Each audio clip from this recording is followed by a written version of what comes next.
Everybody, today we will discuss about SPIPA CGRS exam 2016 um, reasoning topic.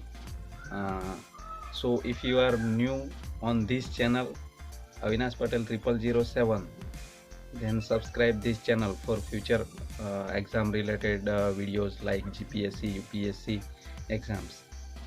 Uh, Today we will discuss reasoning part, 25 questions. So we will discuss in Gujarati and English mix because there is no Hindi language, right? तो चलिए start करते हैं। और channel पे नए हो तो channel को सब्सक्राइब कर लेना। और आप लोग वीडियो को लाइक नहीं करते हो, वीडियो को लाइक करना, क्योंकि आप लोग के लिए मैं इतनी हेल्पफुल इन्फॉर्मेशन लाता हूँ जो इन्फॉर्मेशन आप लोग के एग्ज़ाम में बहुत ही काम आएगी। तो कृपया लाइक कर देना वीडियो को। तो चलिए स्टार्ट करते हैं। तो स्पीपा CGRS एग्ज़ाम का 2016 का पेपर लेते हैं। 2016 के पेपर में ए सीरीज़ वाला पेपर है। तो उसमें क्वेश्चन नंबर 26 है। 26 में क्या दिया है वो पहले तो देखते हैं। तो क्वेश्चन नंबर 26 में दिया है कि 5 पुस्तकों B1, B2, B3, B4 અને B5 એક ઢગલામાં મૂકી છે।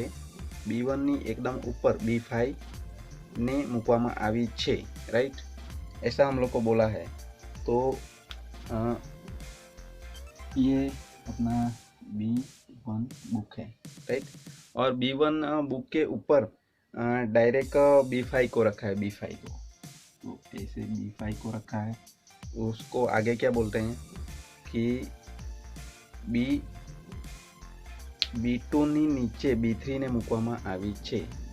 तो B2 है, राइट? तो B2 के नीचे B3 को रखा गया है। लेकिन अभी आगे देखते हैं कि B2 ની ऊपर B1 ने મૂકવામાં આવી છે।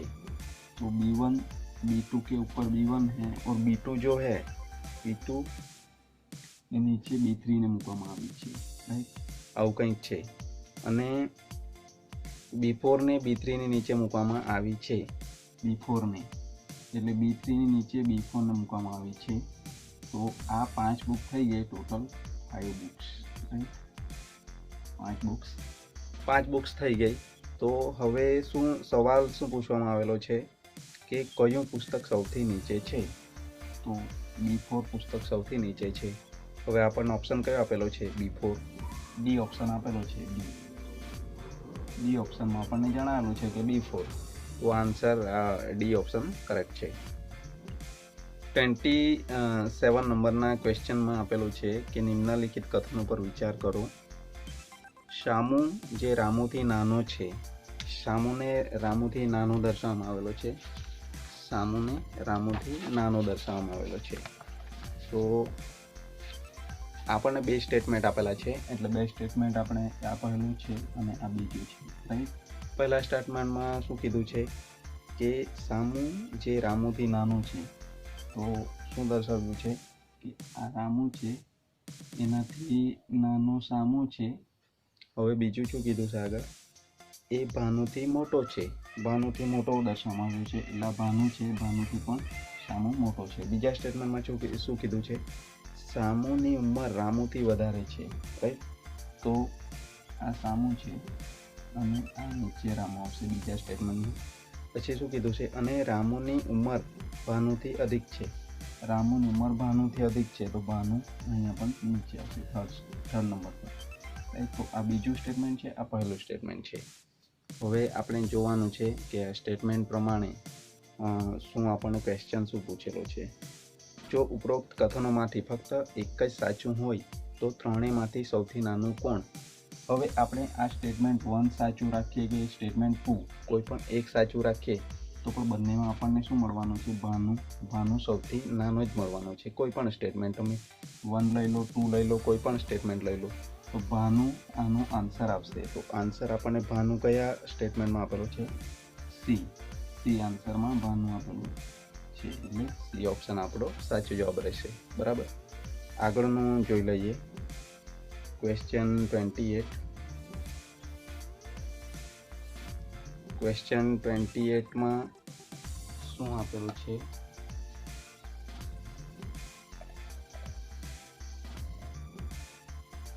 ક્વેશ્ચન 28 માં આપેલું છે કે ફોટો તરફ બતાવીને સંજીવ, રાઈટ? તો આ એક ફોટો છે, એના તરફ બતાવીને સંજીવ શું કહે છે? સંજીવ કહે છે કે જેને કોઈ ભાઈ નથી. આ જે ફોટામાં જે વ્યક્તિ છે એને કોઈ પણ ભાઈ નથી, રાઈટ? અને બીજું શું કહે છે કે આ વ્યક્તિના પિતા એ મારા પિતાનો પુત્ર છે. એટલે આ વ્યક્તિના પિતા, રાઈટ, એ આ જે સંજીવ અહીંયા છે, સંજીવના પિતા આ જ છે, અને આના પિતા પણ આ સંજીવના ભાઈ થાય, રાઈટ? સંજીવના ભાઈ. અને આ જે પિતા છે, તો આ પિતા અને સંજીવ આ બંને ભાઈ ભાઈનો જેવો સંબંધ છે. જ્યારે આ જે વ્યક્તિ છે, આ વ્યક્તિનો સંજીવ સાથે શું સંબંધ થશે? સંજીવ એમના કાકા થશે, કાકા, રાઈટ? તો આપણે કાકા કયા ઓપ્શનમાં આપેલું છે? Option B. બી ઓપ્શન આપણો સાચો જવાબ થશે, કાકા, રાઈટ? તો તમને થોડું ઘણું રિઝનિંગમાં ખ્યાલ આવી રહ્યો હશે કે કેવી રીતે રિઝનિંગના ક્વેશ્ચન સોલ્વ કરી શકાય વિધાઉટ ફોર્મ્યુલા. કંઈ ફોર્મ્યુલા આપણને જરૂર પડતા નથી આમાં.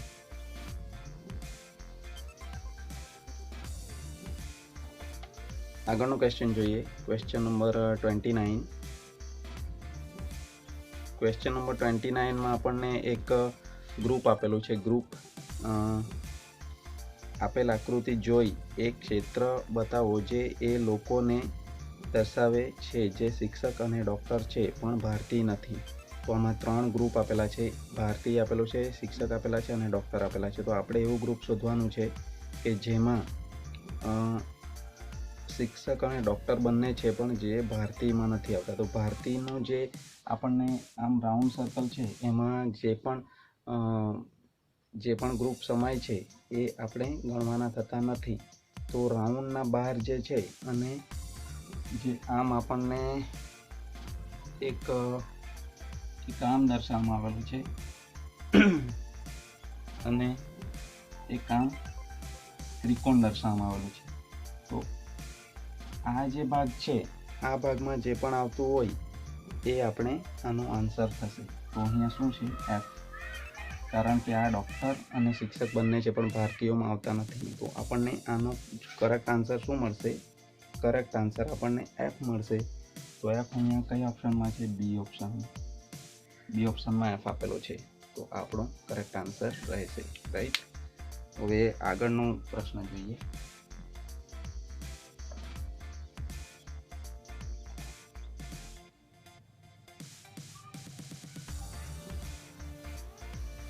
ક્વેશ્ચન નંબર 30 નંબરના ક્વેશ્ચનમાં એક પાસાની 2 સ્થિતિઓ બતાવેલ છે. જ્યારે પાયામાં 4 હોય ત્યારે તેની સામે કયો અંક હશે એવું પૂછવામાં આવેલું છે. તો 2 પાસાઓ આપણને આમ દર્શાવેલા છે. આ એક છે અને આ એક છે. તો હવે એકચ્યુઅલી પાસું છે એમાં એવું દર્શાવવામાં આવ્યું છે આમ, રાઈટ?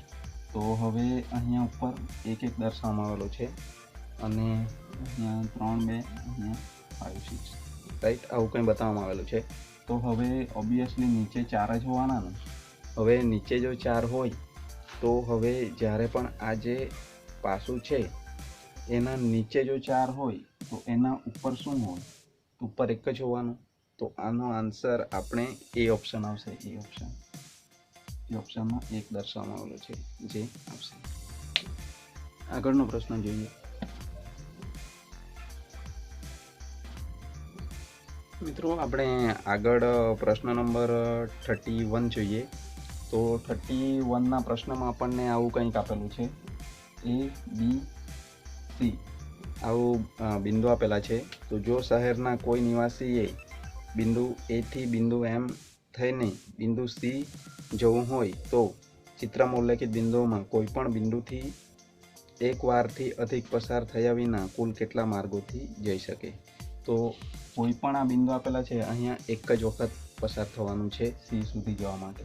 તો આપણે જોઈ લઈએ કેવી રીતે જવામાં આવે.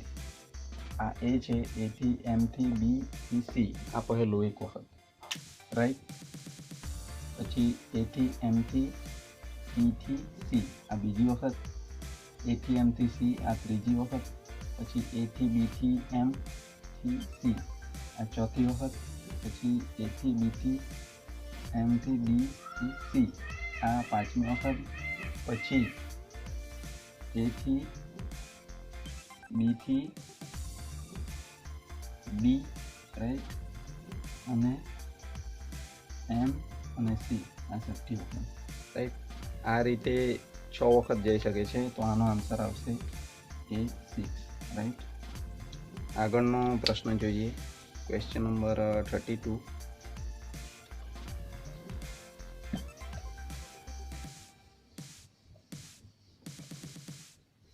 क्वेश्चन नंबर 32 में छे संख्याओना निम्नलिखित क्रम में प्रश्नवाचक चिन्हना स्थाने कई संख्या आवशे। तो अहीं आपणने एवी संख्या आपेली छे 3, 5, 9, 17 અને 33, 65 અને નેક્સ્ટ કઈ આવશે એવું પૂછવામાં આવેલું છે, બરાબર। તો અહીં આપણે જોવાનું છે કે 3 માં કેટલા એડ કરવામાં આવ્યા, 2, 5 થી 9 માં 4, 4, 8, અહીંયા 8 એડ કરવામાં આવ્યા, અહીંયા 16 એડ કરવામાં આવ્યા, અહીંયા 32 એડ કરવામાં આવ્યા। હવે અહીંયા કેટલા આવશે, 64 એડ કરવામાં આવશે। 65 માં 64 એડ કરવામાં આવે તો કેટલો અહીંયા આન્સર આવશે, અહીંયા આન્સર આપણો આવશે 129, રાइट, 129 આપણો આન્સર થશે। તો આ જે ઓપ્શન એ છે એનું સાચું જવાબ થશે 129, રાइट। આમાં બહુ મહેનત કરવા જેવું નથી, આરામથી તમને આન્સર મળી જશે।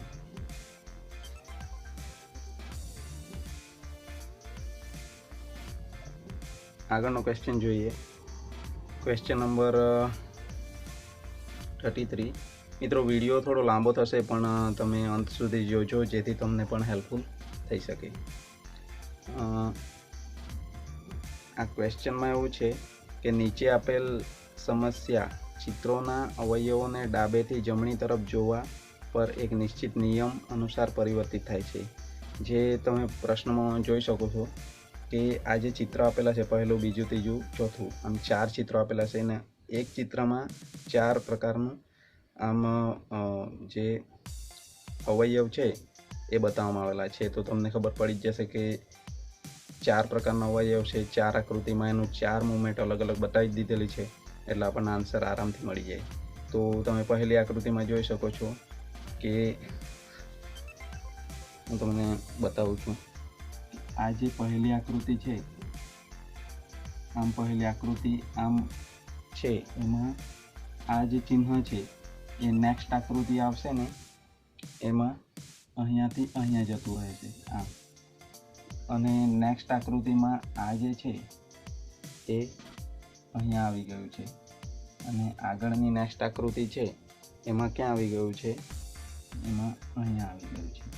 તો હવે તો આ જે અહીંયા છે તો અહીંયા એની પરિસ્થિતિ છે અત્યારે, તો આમ જ જશે ને, તો આપણું કરેક્ટ આન્સર આવશે। તો આમાં આન્સર કયો છે, કરેક્ટ આન્સર નેક્સ્ટ પોઝિશન પૂછેલી છે, તો કરેક્ટ આન્સર આપણો આવશે એ, જે ઓપ્શન આપણો સાચો જવાબ રહેશે। ઇઝી છે એકદમ, જરા પણ હાર્ડ નથી।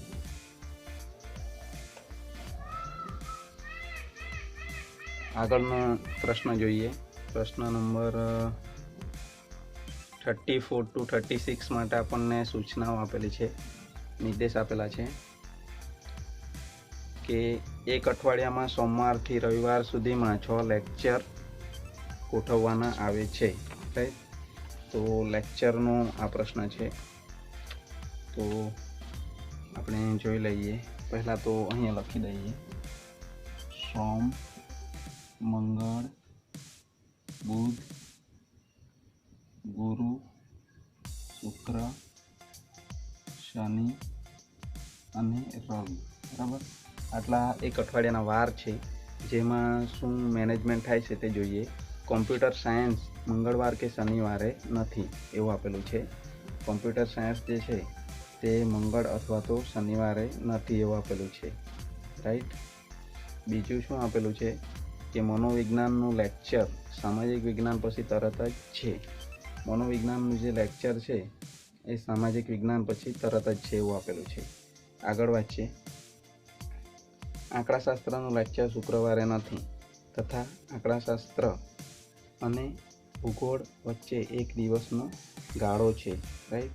તો આંકડાશાસ્ત્ર એટલે જે સ્ટેટિસ્ટિક્સ છે એ અને જિયોગ્રાફીના વચ્ચે એક દિવસ ગેપ આવશે અને અર્થશાસ્ત્રના લેક્ચરના આગળના દિવસે કોઈ લેક્ચર નથી.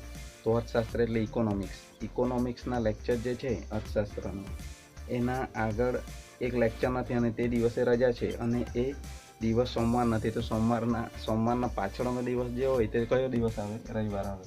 તો અહીંયા રજા છે. બરાબર. રવિવારે રજા. રાઈટ. રવિવારે રજા છે અને આંકડાશાસ્ત્ર અહીંયા આવશે. ઇકોનોમિક્સ. રાઈટ. ઇકોનોમિક્સ અહીંયા આવશે. પછી જોવા જઈએ તો જિયોગ્રાફી અને એટલે ભૂગોળ અને આંકડાશાસ્ત્ર વચ્ચે એક દિવસનો ગેપ છે. તો આપણે અહીંયા ભૂગોળ લઈ લઈએ. જિયોગ્રાફી શુક્રવારે, કેમ કે શુક્રવારે શુક્રવારે જે જોવા જઈએ તો આંકડાશાસ્ત્રનું લેક્ચર નથી, સ્ટેટિક્સનું નથી, એટલે અહીંયા જિયોગ્રાફી લઈ લઈએ. અને બીજું શું આપેલું છે? Computer science. બરાબર. કોમ્પ્યુટર સાયન્સ જે છે તે મંગળવારે અને શનિવારે નથી. તો મંગળવાર અને શનિવારે કોમ્પ્યુટર સાયન્સ નથી. તો કોમ્પ્યુટર સાયન્સ આપણે ગુરુવારમાં લઈ લઈએ. અને જિયોગ્રાફી અને ભૂગોળ વચ્ચે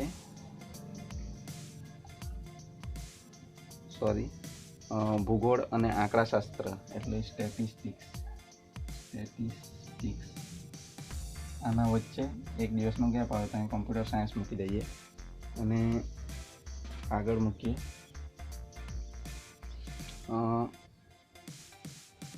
સામાજિક વિજ્ઞાન પછી તરત આવે મનોવિજ્ઞાન. તો અહીંયા SS મૂકી દઈએ અને અહીંયા સાયકોલોજી મૂકી દઈએ. રાઈટ. સાયકોલોજી. તો આ રીતે અરેન્જમેન્ટ હશે. હવે આપણે ક્વેશ્ચન સોલ્વ કરીએ. ક્વેશ્ચન નંબર 34 અહીંયા લખીએ. 34 જે ક્વેશ્ચન છે 34 નંબરનો, એમાં શું પૂછવામાં આવેલું છે કે આ ગોઠવણમાં છેલ્લું લેક્ચર કયા વિષયનું હશે? તો છેલ્લું લેક્ચર તમને ખબર જ છે કે છેલ્લું લેક્ચર આ જે ઓપ્શન આપેલા છે આંકડાશાસ્ત્ર, ભૂગોળ કે મનોવિજ્ઞાન એમાંથી ના આવે કેમ કે ઇકોનોમિક્સ છે. તો ડી ઓપ્શન આનો સાચો જવાબ રહેશે, ઉપરમાં કોઈ નહીં. હવે 35 નંબરનો ક્વેશ્ચન જોઈએ. 35 નંબરના ક્વેશ્ચનમાં શું આપેલું છે? અર્થશાસ્ત્ર અને મનોવિજ્ઞાન વચ્ચે કેટલા લેક્ચર ગોઠવાયા છે? તો અર્થશાસ્ત્ર અને મનોવિજ્ઞાન આપેલું છે. તો અર્થશાસ્ત્ર અને મનોવિજ્ઞાન વચ્ચે 3 લેક્ચર ગોઠવાયેલા છે. આ જે અર્થશાસ્ત્ર છે, ઇકોનોમિક્સ અને મનોવિજ્ઞાન છે, આના વચ્ચે કેટલા 3 લેક્ચર આવશે? તો આપણો સાચો જવાબ કયો છે? આમાં સી આવશે. સી આપણો કરેક્ટ આન્સર. હવે 36 નંબરનો ક્વેશ્ચન જોઈએ. 36 નંબરના ક્વેશ્ચનમાં છે કોમ્પ્યુટર સાયન્સનું લેક્ચર કયા દિવસે ગોઠવાયું છે? તો કોમ્પ્યુટર સાયન્સનું લેક્ચર આપણને કયા દિવસે જોવા મળે છે? ગુરુવાર. તો આમાં ઓપ્શનમાં ગુરુવાર સી ઓપ્શન આપેલો છે. તો આપણો સાચો જવાબ રહેશે સી. રાઈટ. હવે આપણે આગળનો પ્રશ્ન જોવાનો છે.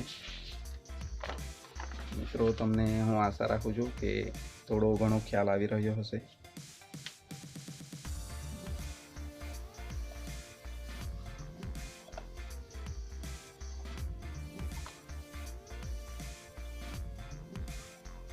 હવે આપણને પ્રશ્ન 37 થી 40 માટે નિર્દેશ આપેલો છે કે JPQRSTU અને V એ 4 પરિણીત યુગલો ગોળાકાર ટેબલના ફરતે. પહેલાં તો ગોળાકાર ટેબલ આપેલું છે, આમ ગોળાકાર ટેબલ. રાઈટ. હવે આ ગોળાકાર જે ટેબલ છે એમાં આ 4 પરિણીત યુગલો બેસેલા છે અને કેન્દ્ર તરફ મુખ રાખીને બેઠેલા છે. આ જૂથમાં રહેલા પુરુષોના વ્યવસાય લેક્ચરર, વકીલ, ડૉક્ટર અને વૈજ્ઞાનિક છે, રાઈટ. તો આ એ લોકોના વ્યવસાય આપેલા છે. પુરુષોમાં ફક્ત આર અને વી બાજુમાં બેઠા છે. તો આપણે આર અને વી જે બાજુમાં બેસેલા છે એમને આપણે દર્શાવી દઈએ. આર અહીંયા છે અને વી અહીંયા છે. પ્લસ પ્લસ સાઇન આપી દઈએ કેમ કે આ બંને પુરુષ છે, રાઈટ. અને આર વકીલ છે, આ વૈજ્ઞાનિક છે, રાઈટ. હવે શું આપેલું છે? દરેક પુરુષ તેમની પત્નીની બાજુમાં બેઠા છે. પુરુષ પોતાની પત્નીની બાજુમાં બેઠા છે એટલે એ પણ આપણને ખ્યાલ આવી જશે આના પરથી, પ્લસ માઇનસથી. યુ જે લેક્ચરરની પત્ની છે એ વીની જમણી બાજુએ બીજા નંબરે બેઠા છે, રાઈટ. તો વીની જમણી બાજુએ બીજા નંબરે એટલે આ આપણને વી આપેલો છે એના આ એક સ્થાન છોડીને અહીંયા, રાઈટ, આના જમણી બાજુએ. તો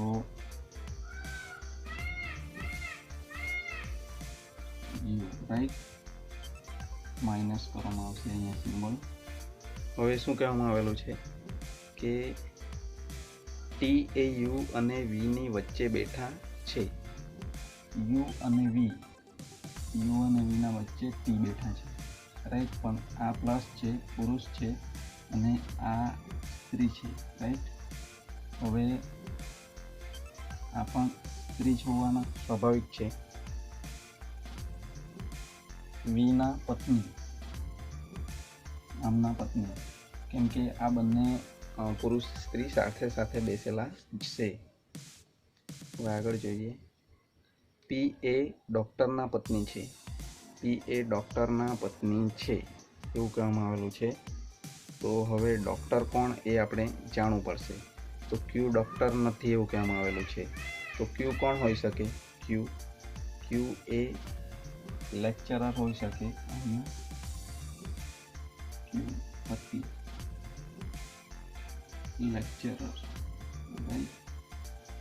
લેક્ચરર. હવે આગળ જોઈએ. એસ એ પુરુષ છે. એસને પુરુષ દર્શાવવામાં આવ્યો છે. તો એસ જે છે એ ડૉક્ટર હોઈ શકે. તો આપણે અહીંયા આર વકીલ દર્શાવ્યું છે. અહીંયા આટલું બાકી છે. હવે આર જે છે એમના પત્ની હોઈ શકે. અને પતિ પત્ની આવી ગયા પછી અહીંયા પાછું પતિ પત્ની આવશે. તો અહીંયા આપણને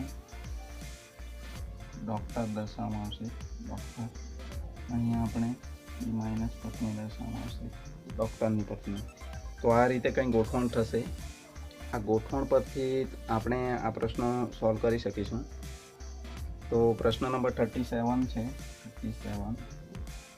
37નો આન્સર એસની અપેક્ષાએ પીની જગ્યા કઈ? તો એસ જે છે એ કઈ બાજુ છે? તરત ડાબી બાજુએ આવશે. તરત ડાબી બાજુ એટલે ડી એનો આન્સર થશે. ક્વેશ્ચન નંબર 38 જોઈએ. યુગલો વિશે કયું વિધાન સાચું નથી? પી એ એસના પત્ની છે. રાઈટ, એ પણ સાચું છે. પછી બીજું વિધાન બી છે. ટી એ ક્યુના પત્ની છે. ટી એ ક્યુના પત્ની નથી, રાઈટ. ટી એ વીના પત્ની છે. તો બી જે છે બી ઓપ્શન એ ખોટો છે. 38માં આપણે સાચું જવાબ આવશે બી ઓપ્શન, રાઈટ. અને ક્વેશ્ચન નંબર 39 જોઈએ. તો ક્વેશ્ચન નંબર 39માં એવું કીધેલું છે કે ઉપરોક્ત બેઠક વ્યવસ્થા પ્રમાણે નીચેનામાંથી 3 કોઈ રીતે સરખા છે અને એક જૂથ બનાવે છે. કયું એવું જૂથ છે જે અલગ પડે છે? તો હવે ઓપ્શન એ આપેલો છે RSJ આપેલું છે. આર અને એસ અને જે આમ આપેલું છે. આર થી એસ થી જે સુધી જવાનું. બી ઓપ્શન છે TRV આપણને એના સાથે મેચ થાય છે.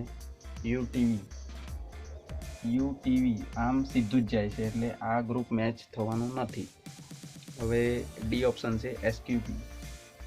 એસ અને ક્યુ અને પી આ પણ આમ એસ થી ક્યુ પછી પી આ પણ એક ગ્રુપ મેચ થાય છે.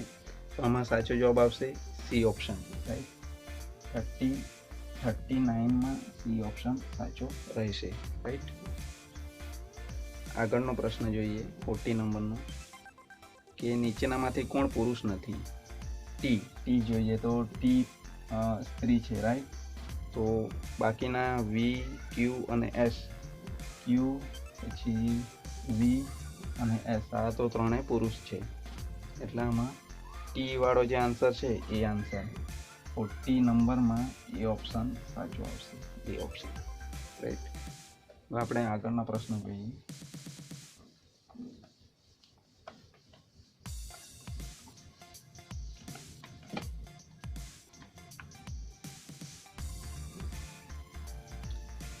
પ્રશ્ન 41 અને 42 માટે નિર્દેશ આપેલો છે.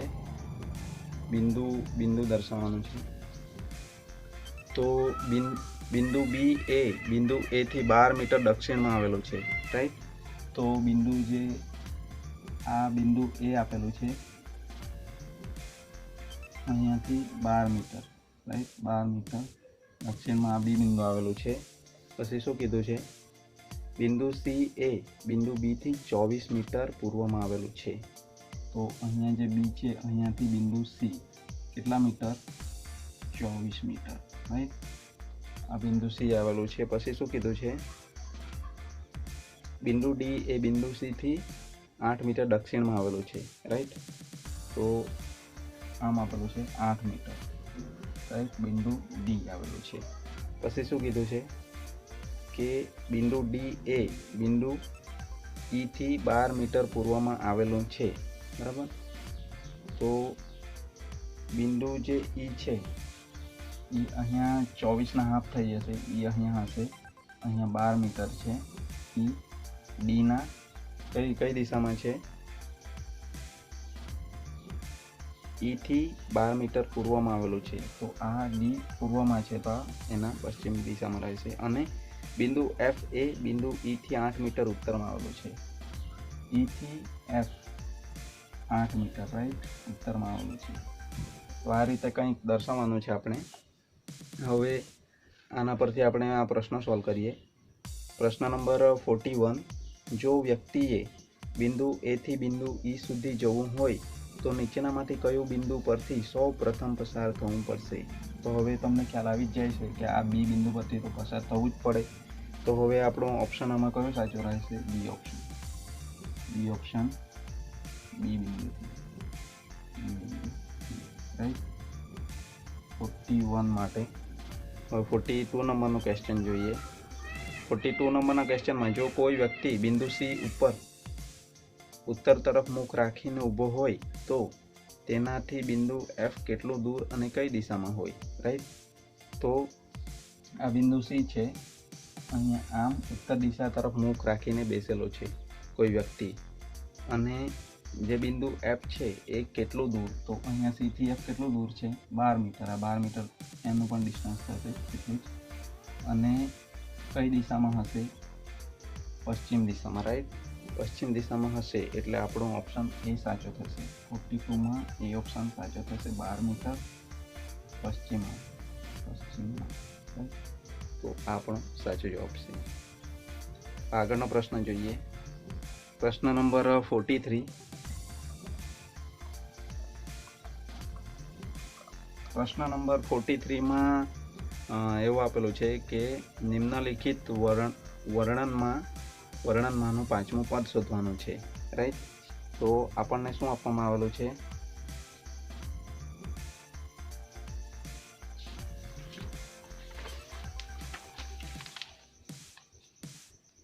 BCYX આપવામાં આવેલો છે. પહેલા આમ આપેલું છે BCYX, રાઈટ. પછી શું આપેલું છે? EFY, EFVU, EFVU, right. પછી આપેલું છે HISR, HISR. પછી શું આપેલું છે? KLPO, KLPO. પછી આગળનું આપણે શોધવાનું છે. તો હવે આપણે આરામથી શોધી શકીએ છીએ. કેવી રીતે શોધી શકીએ હું તમને બતાવી દઉં. કે આપણે શું કરવાનું છે કે ABCD પહેલાં લખી દેવાની છે. ABCD આપણે લખી દઈએ તો આપણને બેટર જ રહેશે. એમાં જે રિવર્સ લેટર છે એ પ્રમાણે આ ગોઠવણ કરવામાં આવેલી છે. તો જોઈ લઈએ કેવી રીતે રિવર્સ લેટરની ગોઠવણ કરેલી છે. A B C D E F G H I J K L M, right. પછી M થી અહીંયા નીચેથી લેવાનું છે. N O P Q R S T U V W X Y અને Z. A સાથે Z, B સાથે Y એવું છે, રાઈટ. તો હવે આપણે જોઈ લઈએ BC. તો આ BC લીધું છે. BC સાથે B સાથે શું આવે? Y આવે. C સાથે શું આવે? X આવે. B સાથે Y, C સાથે X, પછી E સાથે શું આવે? V આવે. E સાથે V, F સાથે U આવે, F સાથે U, H સાથે શું આવે? S આવે, I સાથે R આવે, રાઈટ. I સાથે R. હવે K સાથે શું આવે? P આવે. L સાથે શું આવે? O આવે, રાઈટ. K સાથે P, L સાથે O. હવે આપણે અહીંયા લીધેલું કેવી રીતે છે કે BC લીધું છે, EF લીધું છે. આ BC લીધું, પછી D છોડી દીધું, પછી EF લીધું, પછી G છોડી દીધું, પછી HI લીધું, પછી આ J છે, J છોડી દીધો, પછી KL લીધું. તો આપણે M છોડીને NO લઈએ, રાઈટ. નેક્સ્ટ હવે NO આવશે.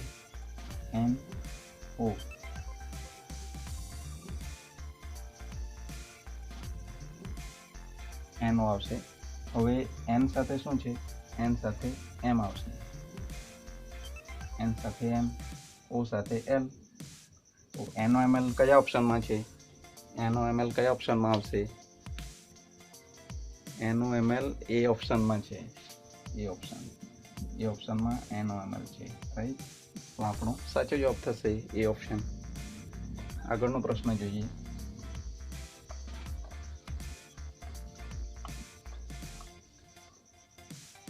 મિત્રો આગળનો પ્રશ્ન નંબર 44. એમાં જણાવવામાં આવેલું છે કે જો A નો કોડ 1 હોય, B નો કોડ 3 હોય અને C નો કોડ 5 હોય, આ પ્રકારે ફાઝેડનું સંખ્યાત્મક માન કેટલું હશે? જો કેબલનું સંખ્યાત્મક માન 41 હોય તો આપણે આ ABCD લખી દઈએ. ABCD પરથી જ આપણને કરવાનું છે. A B C D E F નીચેથી લઈએ. S T H I J K L M N O P Q R S T U V W X Y Z, right. હવે A માટે આપણને શું લેવા કહેલું છે? 1. B માટે શું લેવાનું છે? 3. એટલે આપણને હવે ખબર પડી ગઈ કે એકી સંખ્યા છે. તો 1 3 5 7 9 11, રાઈટ. પછી 13 15 17 19 21 23 25 27 29 30 31 32 33 39 40 41 43 44 45 47 અને 51, રાઈટ. તો આટલા સુધી આવશે. હવે આપણે કંઈ કરવાનું નથી. આમાં જે કેબલ છે, કેબલનું કેલ્ક્યુલેશન કરી જોઈએ 41 આવે છે કે નહીં આવતા. Cable, right. આ કેબલ આપેલું છે. તો કેબલમાં આપણે C નું વેલ્યુ લઈ લઈએ. C નું 5, પછી A નું 1, B નું 3, L નું આપણા પાસે કેટલું છે? 23 છે, રાઈટ. E નું કેટલું છે? 9 લઈએ. 9 10 11 12 13 14 15 16 અને 5 21 નું 1 અને અહીંયા 2 2 2 4, રાઈટ. 41 આવી ગયા. એટલે આપણે એ રીતે કરેક્ટ આપણો ફોર્મ્યુલા કરેક્ટ છે. હવે આપણે ફાઝેડનું શોધી લઈએ. ફાઝેડ F નું કેટલું છે? 11, A નું 1, Z નું 51, E નું 9, રાઈટ. અને D નું 0 7, રાઈટ. હવે 7 નું 14 15 16 17 18 19 19 નું 9 1 2 7 79 આપણો આન્સર આવશે. તો 79 આમાં સી ઓપ્શનમાં આપેલું છે, તો સી ઓપ્શન આપણો સાચો જવાબ રહેશે. રાઈટ.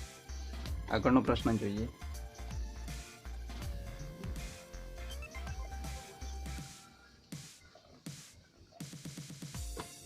આગળનો પ્રશ્ન નંબર 45માં આપણને આકૃતિ આપેલી છે. તેમાં તમે જોઈ શકો છો, નીચેની આકૃતિનું પરીક્ષણ કરો. આકૃતિને તમારે ચેક કરવાનું છે. નીચે આપેલ આકૃતિમાંથી કઈ આકૃતિમાં ઉપર આપેલ આકૃતિ અંત સ્થાપિત છે? તો આ નીચે 4 આકૃતિ જે આપેલી છે ABCD ઓપ્શનમાં, એમાંથી કઈ આકૃતિમાં જે ઉપરની આકૃતિ છે એ મેચ થાય છે? તો આમાં આપણે જોવા જઈએ ને, તો આપણો જે સી ઓપ્શન છે ને, સી ઓપ્શન મેચ થશે. સી ઓપ્શનની જે આકૃતિ છે એને તમે એકવાર ચેક કરી જુઓ. આમાં સી ઓપ્શનની આકૃતિ કઈ રીતે આપેલી છે? આમ આપેલી છે, આમ દર્શાવેલું છે, અને આમ છે, અને આમ છે, વચ્ચેથી આમ છે. રાઈટ. આમ દર્શાવવામાં આવ્યું છે, આમ. તો અહીંયાથી આપણે જોઈ શકીએ કે આમ છે, પછી આમ, આમ અને આમ જે આપણા ઉપરની આકૃતિમાં મેચ થાય છે. સી ઓપ્શન સાચો આવશે આમાં. આગળનો પ્રશ્ન જોઈએ. પ્રશ્ન નંબર 46 અને 47 માટે આપણને સૂચનાઓ આપેલી છે. 46 47 નીચે આપેલ કથનોને વાંચી આપેલ સવાલોના જવાબ આપો. રાઈટ. તો 5 નગરો PQ, RS અને T પરિવહનના અલગ અલગ માધ્યમોથી જોડાયેલા છે. રાઈટ. તો પરિવહનના માધ્યમો વિશે જોઈ લઈએ. પહેલું જે વિધાન છે, P અને Q નૌકા અને રેલ દ્વારા જોડાયેલા છે. તો આ છે P, અને P થી આપણે Q જોડવાનું છે. બોટ અને રેલ. રાઈટ. બોટ અને રેલ અહીંયા ફેસિલિટી છે. આગળ શું કીધું છે કે S અને R બસ અને નૌકા દ્વારા જોડાયેલા છે. રાઈટ. તો S અને R આપણે હવે P સાથે બીજું કંઈ જોડાયેલું હોય એ પહેલાં જોઈ લઈએ. તો P સાથે આપણને P અને R બતાવેલા છે. તો P અને R એક લાઈન બતાવી દઈએ. P અને R સાથે નૌકા, બોટ સર્વિસ અવેલેબલ છે. હવે બીજું જોઈએ કે હવે S અને R જે છે બસ અને નૌકા દ્વારા ચાલે છે. રાઈટ. તો હવે આ જે છે અહીંયાથી S અહીંયા દર્શાવી દઈએ, અને બસ અને બોટ દ્વારા ચાલે છે. આગળ શું છે? Q અને T ફક્ત વિમાન દ્વારા જોડાયેલા છે. Q અને T ફક્ત એર, રાઈટ, એર દ્વારા જોડાયેલા છે. પછી શું કીધું છે કે T અને R રેલ અને બસ દ્વારા જોડાયેલા છે. T અને R રેલ અને બસ દ્વારા જોડાયેલા છે. તો હવે આપણે આ જે માર્ગ દર્શાવ્યા છે એના પરથી આપણે પ્રશ્નના આન્સર આપી શકીએ.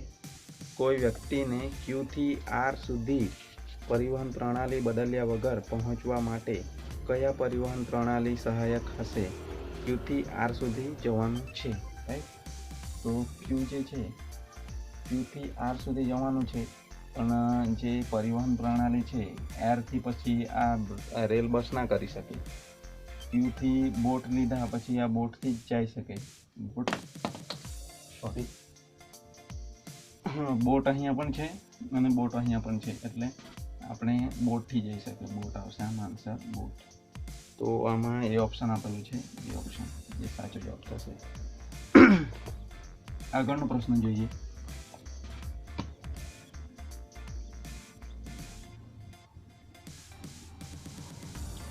Question number 47.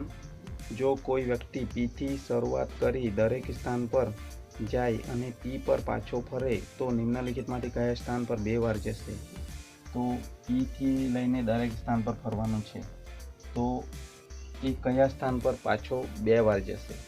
તો હવે અહીંયા આપણે જોઈ શકીએ છીએ કે આ જે પરિવહન પ્રણાલી દર્શાવવામાં આવેલી છે, તો અહીંયાથી P થી Q, T જ્યાં જશે ત્યાં, પણ અહીંયાથી એસ જે છે એસ પર ગયા પછી રિટર્ન એને આર પર આવવું જ પડશે.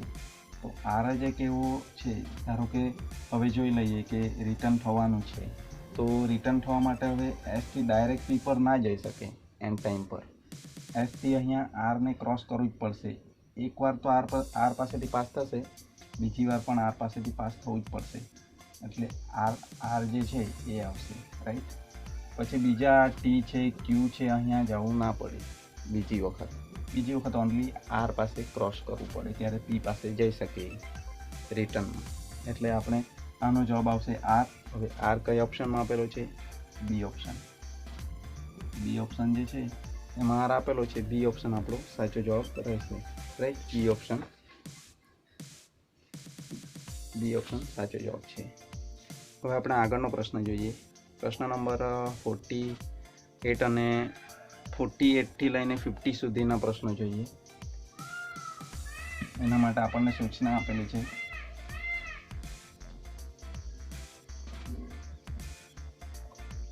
સૂચનામાં જણાવેલું છે કે પ્રશ્નો 48 થી 50 માટેની ડેશ આપેલ કથનોને ધ્યાનપૂર્વક ચકાસીને 3 પ્રશ્નોનો ઉત્તર આપો. 4 મિત્રો એ, બી, સી અને ડી માંથી એ અને બી ફૂટબોલ અને ક્રિકેટ રમે છે. એ અને બી શું રમે? ફૂટબોલ અને cricket. Football and cricket, right. બીજું શું આપેલું છે? બી અને સી ક્રિકેટ અને હોકી રમે. બી અને C cricket and hockey, right. બીજું શું આપેલું છે? એ અને ડી બાસ્કેટબોલ એન્ડ ફૂટબોલ રમે. એ અને D basketball and football, right. બીજું શું આપેલું? સી અને ડી હોકી અને બાસ્કેટબોલ રમે. સી અને ડી શું રમે? હોકી અને બાસ્કેટબોલ. Hockey and basketball. હવે આપણે આના પરથી બધા પ્રશ્નો સોલ્વ કરવાના છે કે હોકી કોણ નથી રમતું, એવું સવાલ એક પૂછવામાં આવેલો છે. હોકી કોણ નથી રમતું? તો એમાં જે છે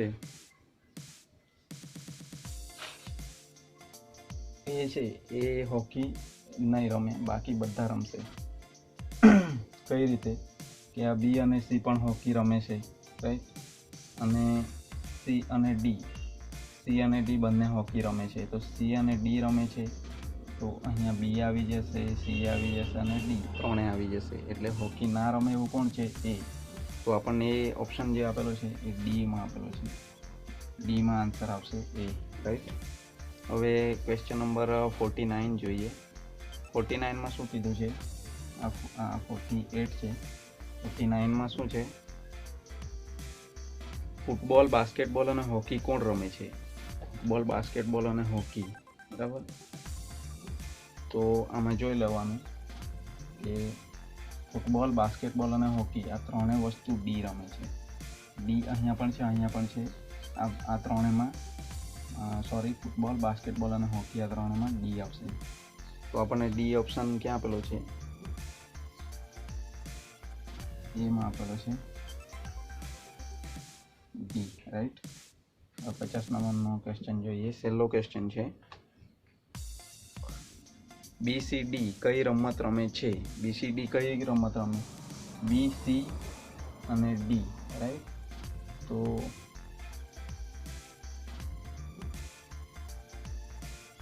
બીસી અને ડી સ્વાભાવિક છે કે હોકી જ રમશે, કારણ કે બી, સી ને આ સીડી છે, તો આમાં કોમન અહીંયા પણ હોકી છે, અહીંયા પણ હોકી છે. એટલે હોકી બંને રમી શકે છે. તો આપણે આમાં જવાબ આવશે બી ઓપ્શન, હોકી, રાઈટ. તો આ હતા આપણા રિઝનિંગના પ્રશ્નો. નેક્સ્ટ ટાઈમ બીજા પ્રશ્નો, બીજા વિડીયો જોઈશું. બીજા ટોપિક રિલેટેડ આપણે નેક્સ્ટ વિડીયો આવશે. તો તમે ચેનલ પર નયા હો તો ચેનલને સબસ્ક્રાઈબ કરી લો, અને વિડીયો પસંદ આવ્યો તો વિડીયોને લાઇક કરો. તમે વિડીયોને લાઇક કરશો તો મને પણ મોટિવેશન મળશે અને તમારા મિત્રો સાથે શેર કરો જે સ્પીપા CGRSની તૈયારી કરી રહ્યા હોય. તો મળીએ નેક્સ્ટ ટાઈમ. ત્યાં સુધી ખૂબ ખૂબ આભાર.